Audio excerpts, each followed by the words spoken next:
ನಮಸ್ಕಾರ ಸ್ನೇಹಿತರೆ, ಎಜುನೇಟ್ಸ್ಗೆ ಸ್ವಾಗತ. ನಾನು ಮೃತ್ಯುಂಜಯ್ ಕಬ್ಬೂರ್. ಬಹುನಿರೀಕ್ಷಿತ 2024ರ ಕರ್ನಾಟಕ ರಾಜ್ಯ ಸಹಾಯಕ ಪ್ರಾಧ್ಯಾಪಕರ ಅರ್ಹತಾ ಪರೀಕ್ಷೆಗೆ ಅರ್ಜಿ ಸಲ್ಲಿಸೋದಕ್ಕೆ ಇದೀಗ ಅವಕಾಶವನ್ನು ಕಲ್ಪಿಸಿಕೊಡಲಾಗಿದೆ. ಹೌದು, 2024ರ ಕೆಸೆಟ್ಗೆ ಅರ್ಜಿ ಸಲ್ಲಿಸೋದಕ್ಕೆ 22ನೇ ತಾರೀಕಿನಿಂದ ಅವಕಾಶ ಕೊಡ್ತೀವಿ ಅಂತ ಈಗಾಗಲೇ ಕೆಇಎ ಹೇಳಿತ್ತು. ನಂತರದಲ್ಲಿ 29ರಿಂದ ಅವಕಾಶ ಕಲ್ಪಿಸುವುದಾಗಿ ಕೂಡ ಮತ್ತೊಮ್ಮೆ ಅದು ತನ್ನ ಮಾಹಿತಿಯನ್ನು ಹಂಚಿಕೊಂಡಿತ್ತು. ಇದೀಗ 30ನೇ ತಾರೀಕಿನಿಂದ ಅಧಿಕೃತವಾಗಿ ನಮಗೆ ಕೆಸೆಟ್ಗೆ ಅರ್ಜಿನ ಸಲ್ಲಿಸೋದಕ್ಕೆ ಅವಕಾಶವನ್ನು ಕಲ್ಪಿಸಿಕೊಡಲಾಗಿದೆ.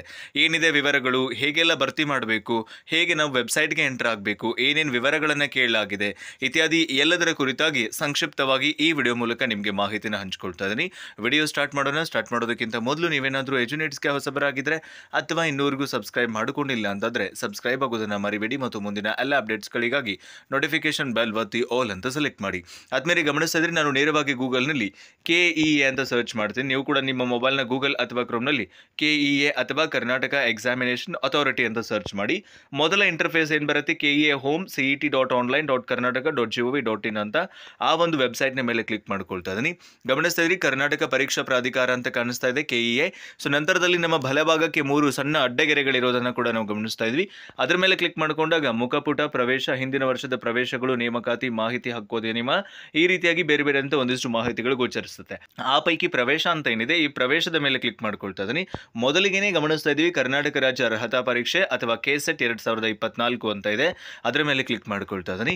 ಎಸ್, ಗಮನಿಸ್ತಿದ್ರಿ ಕರ್ನಾಟಕ ರಾಜ್ಯ ಅರ್ಹತಾ ಪರೀಕ್ಷೆ KSET 2024 KSET online application link 37/2024ರಿಂದ ಅದನ್ನ ಈಗಾಗಲೇ ಚಾಲ್ತಿಗೊಳಿಸಲಾಗಿದೆ. ಹಾಗಾಗಿ ಮೊದಲ ಒಂದು ಅಪ್ಲಿಕೇಶನ್ ಲಿಂಕ್ ಅಂತ ಏನಿದೆ ಅದರ ಮೇಲೆ ಕ್ಲಿಕ್ ಮಾಡ್ಕೊಳ್ತಾ ಇದ್ದೀನಿ. ಸೊ ಅದರಲ್ಲಿ ನಾವು ಎಂಟರ್ ಆದ ನಂತರದಲ್ಲಿ ನಮಗೆ ಕರ್ನಾಟಕ ರಾಜ್ಯ ಸಹಾಯಕ ಪ್ರಾಧ್ಯಾಪಕರ ಅರ್ಹತಾ ಪರೀಕ್ಷೆಗೆ ಸಂಬಂಧಪಟ್ಟಂತೆ ಮೊದಲಿಗೆ ನಾವು ಆನ್ಲೈನ್ ಮೂಲಕ ಅರ್ಜಿನ ಸಲ್ಲಿಸಬೇಕು. ನಂತರದಲ್ಲಿ ನಮ್ಮ ಫೋಟೋ ಮತ್ತು ಸೈನ್ ಅನ್ನು ಅಪ್ಲೋಡ್ ಮಾಡಬೇಕು.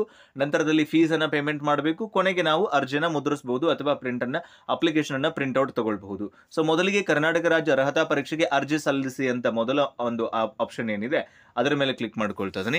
ಎಸ್, ಗಮನಿಸ್ತಾ ಇದ್ರಿ ಅಧಿಸೂಚನೆಯ ಸಂಖ್ಯೆ ಇದೆ, online application for the Karnataka state eligibility test ಅನ್ನುವಂತಹ ವಿವರಗಳು ಕೂಡ ಕಾಣಿಸ್ತಾ ಇದೆ. ಏನೇನು ವಿವರಗಳನ್ನು ಕೇಳಿದ್ದಾರೆ, ಮೊದಲಿಗೆ ನಾವು ಸಬ್ಜೆಕ್ಟ್ ಅನ್ನ ಇಲ್ಲಿ ಆಯ್ಕೆ ಮಾಡಿಕೊಳ್ಬೇಕು. ಸೊ ಇದೇ ವಿಷಯಕ್ಕೆ ನೀವು ಮೊದಲ ಅರ್ಹತೆ ಪಡೆದಿದ್ದೀರಾ ಇಲ್ವಾ ಅಂತ ಕೇಳ್ತಾರೆ. ನೀವು ಪಡೆದಿದ್ರೆ ಎಸ್ ಅಂತ ಹಾಕಿ, ಇಲ್ಲ ಅಂದ್ರೆ ಇಲ್ಲ ಅಂತ ಕೊಡಿ. ನಂತರದಲ್ಲಿ ನಿಮ್ಮ ಹೆಸರನ್ನು ಹಾಕಿ as per 10th marks card, ನಿಮ್ಮ 10th ಮಾರ್ಕ್ಸ್ ಕಾರ್ಡ್ ಅಥವಾ ನಿಮ್ಮ ಎಜುಕೇಶನಲ್ ಡಾಕ್ಯುಮೆಂಟ್ಸ್ ಯಾವ ಒಂದು ಹೆಸರಿನಲ್ಲಿ ಇದಾವೆ ಅದೇ ರೀತಿಯಾಗಿ ನೀವು ನಿಮ್ಮ ಹೆಸರನ್ನ ಹಾಕಿ. ನಂತರದಲ್ಲಿ ಆರ್ ಯು ಮ್ಯಾರಿಡ್, ತಾವು ವಿವಾಹಿತರೆ ಅಂತ ಕೇಳ್ತಾರೆ. ಎಸ್ ಅಂದ್ರೆ ಎಸ್ ಹಾಕಿ, ಇಲ್ಲ ಅಂದ್ರೆ ನೋ ಅಂತ ಹಾಕಿ. ಫಾದರ್ ನೇಮ್ ಹಾಗೆ ಮದರ್ ನೇಮ್ ಹಾಗೆ ರಿಸರ್ವೇಶನ್ ಕ್ಯಾಟಗರಿ ಯಾವುದು ಅಂತ ಕೇಳ್ತಾ ಇದ್ದಾರೆ. ಡೇಟ್ ಆಫ್ ಬರ್ತ್ ಅನ್ನ ಕೇಳಿದ್ದಾರೆ. ವಯಸ್ಸು ಅದು ಆಟೋಮೆಟಿಕ್ ಆಗಿ ನಾವು ಡೇಟ್ ಆಫ್ ಬರ್ತ್ ಅನ್ನ ಹಾಕಿದ್ವಿ ಅಂದ್ರೆ ಅದು ಆಟೋಮೆಟಿಕ್ ಆಗಿ ಫೆಚ್ ಆಗುತ್ತೆ. ಸಪೋಸ್ ಈಗ ನೋಡಿ ನಾನು ನಂದೇ ಡೇಟ್ ಆಫ್ ಬರ್ತ್ ಅನ್ನ ಹಾಕಿದೆ ಅಂತಂದ್ರೆ ಅದು ಆಟೋಮೆಟಿಕ್ ಆಗಿ ಅಲ್ಲಿ ಫೆಚ್ ಆಗುವಂಥದ್ದನ್ನು ಕೂಡ ನಾವು ಗಮನಿಸ್ತಾ ಇದೀವಿ. ಸೊ ನೀವು ಮೊದಲಿಗೆ ದಿನಾಂಕ, ನಂತರದಲ್ಲಿ ಆ ಒಂದು ತಿಂಗಳು, ನಂತರದಲ್ಲಿ ವರ್ಷವನ್ನು ಹಾಕಿದರೆ ಎಸ್, ಗಮನಿಸಿದ್ರೆ 24 years 11 months and 15 days ಅನ್ನುವಂಥದ್ದು. ಸೊ ಈ ರೀತಿಯಾಗಿ ನೀವು ನಿಮ್ಮ ವಿವರಗಳನ್ನು ಕೂಡ ನಮೂದಿಸಬಹುದು. ನಂತರದಲ್ಲಿ ಅಡ್ರೆಸ್ಸನ್ನು ಸರಿಯಾಗಿ ನಮೂದಿಸಿ. ಹಾಗೆ ನಿಮ್ಗೇನಾದರೂ ಫಿಸಿಕಲಿ ಹ್ಯಾಂಡಿಕ್ಯಾಪ್ ಇತ್ತು ಅಂದರೆ ಆ ಒಂದು ವಿವರಗಳನ್ನು ಕೂಡ ಇಲ್ಲಿ ನಮೂದಿಸಿ. 10ನೇ ತರಗತಿಯ ಒಂದು ರಿಜಿಸ್ಟರ್ ನಂಬರ್, ಆಮೇಲೆ ಶೈಕ್ಷಣಿಕ ಅರ್ಹತೆಯನ್ನು ಕೇಳ್ತಾ ಇದ್ದಾರೆ. ಸೊ ಇಲ್ಲಿ master degree from recognised UGC, master degree from recognised by UGC. So master degree ಅಂತ ಚೂಸ್ ಮಾಡ್ಕೊಳ್ಳಿ. ನೀವು PG ಪರೀಕ್ಷೆಯಲ್ಲಿ ತೇರ್ಗಡೆ ಹೊಂದಿದ್ದೀರಾ, ನೀವು ಪಾಸ್ ಆಗಿದ್ರೆ PG ಎಕ್ಸಾಮ್ ಅಲ್ಲಿ ಪಾಸ್ ಅಂತ ಕೊಡಿ, ಇಲ್ಲ ಅಂದ್ರೆ ನೋ ಅಂತ ಕೊಡಿ. So have you appeared for PG exam last awaited ಅನ್ನುವಂಥದ್ದನ್ನ ಕೊಡಿ, ಎಸ್ ಅಂತ ಕೊಡಿ. ಅದಾದ ನಂತರ ನಿಮ್ಮ ಯೂನಿವರ್ಸಿಟಿ ಹೆಸರನ್ನ ಕೇಳ್ತಾರೆ.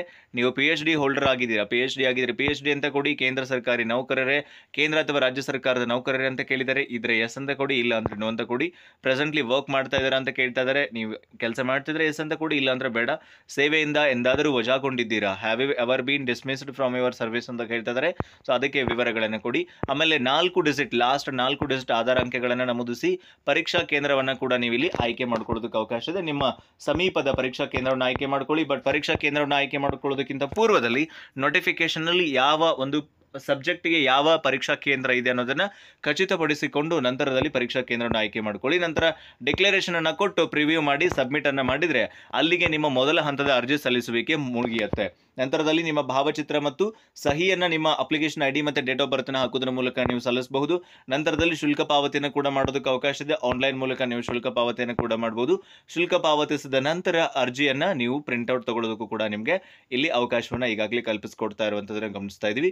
ಸೊ ನಿಮಗೆ ಯಾರಿಗಾದರೂ ಇದಕ್ಕೆ ಅರ್ಜಿನ ಸಲ್ಲಿಸ್ಕೊಡ್ಬೇಕು ಅಂತಂದರೆ ನಾವು ನಿಮಗೆ ಒಂದು ನಾಮಿನಲ್ ಫೀಸ್ನಲ್ಲಿ, ಸರ್ವಿಸ್ ಚಾರ್ಜ್ನಲ್ಲಿ ಅರ್ಜಿನ ಕೂಡ ಸಲ್ಲಿಸ್ಕೊಡ್ತೀವಿ. ಸೊ ನಿಮ್ಮ ಅರ್ಜಿ ಸಲ್ಲಿಸೋದಿರ್ಬೋದು, ಫೋಟೋ ಸಿಗ್ನೇಚರ್ ಅಪ್ಲೋಡ್ ಇರ್ಬೋದು, ಅಥವಾ ನಿಮ್ಮ ಫೀಸ್ ಪೇಮೆಂಟ್ ಇರ್ಬೋದು, ಎಲ್ಲದಕ್ಕೆ ಸಂಬಂಧಪಟ್ಟ ಸಂಬಂಧಪಟ್ಟಂತೆ ನಾವು ಒಂದು ನಾಮಿನಲ್ ಚಾರ್ಜ್ನಲ್ಲಿ ನಿಮಗೆ ಸರ್ವಿಸನ್ನು ಕೂಡ ಕೊಡ್ತೀವಿ. ಸೊ ಡಿಸ್ಪ್ಲೇ ಮೇಲೆ ಕಾಣ್ತಾ ಇರುವಂಥ ವಾಟ್ಸಪ್ ಸಂಖ್ಯೆಗೆ ನೀವು ಸಂಪರ್ಕಿಸುವುದರ ಮೂಲಕ ನೀವು ಅರ್ಜಿ ಸಲ್ಲಿಸೋದಕ್ಕೂ ಕೂಡ ನಮ್ಮನ್ನ ಕಾಂಟ್ಯಾಕ್ಟ್ ಮಾಡಬಹುದು. ಇದನ್ನು ಹೊರತುಪಡಿಸಿ ಬೇರೆ ಯಾವುದೇ ನಿಮಗೆ ಆನ್ಲೈನ್ ಸರ್ವಿಸಸ್ ಬಗ್ಗೆ ಕೂಡ ನಾವು ಅರ್ಜಿಗಳನ್ನು ಸಲ್ಲಿಸ್ಕೊಡ್ತೀವಿ.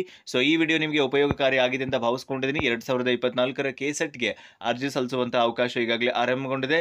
ಇದರ ಸದುಪಯೋಗವನ್ನು ತಾವೆಲ್ಲರೂ ಪಡ್ಕೊಂಡು ಈ ಪರೀಕ್ಷೆಯಲ್ಲಿ ಯಶಸ್ವಿಯಾಗಿ ಅಂತ ಹಾರೈಸ್ತಾ ವಿಡಿಯೋ ಉಪಯೋಗಕಾರಿಯಾಗಿದೆ ಅಂತ ಭಾವಿಸ್ಕೊಂಡು ವಿಡಿಯೋನ ಎಂಡ್ ಅಪ್ ಮಾಡ್ತಿದ್ದೀನಿ. ಮತ್ತೊಂದು ಪ್ರಮುಖ ಮಾಹಿತಿಯೊಂದಿಗೆ ನಿಮ್ಮನ್ನು ಭೇಟಿ ಮಾಡ್ತೀನಿ. Thank you so much. Have a good time.